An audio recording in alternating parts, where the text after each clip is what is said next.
Welcome to Pindar Poetry. We hope you learned something new. You're signed in and have the right permissions.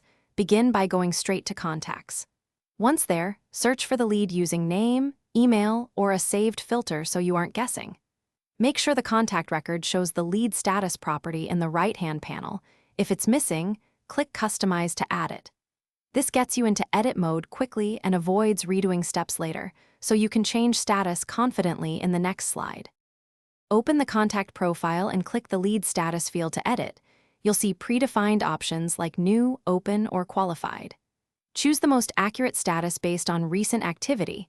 This matters because reports and automation depend on it. If you need a custom value, make sure property settings permit it, then add carefully. For batches, select multiple contacts or prepare a CSV and import with lead status mapped. Once done, Hubspot updates records and triggers any workflows tied to those status values.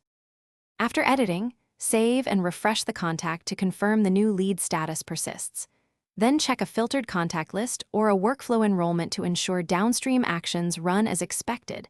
This prevents missed follow-ups.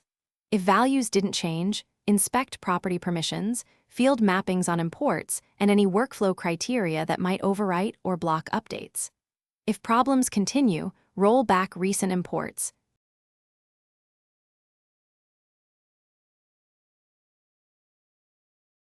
Thanks for watching. Consider subscribing if we helped you.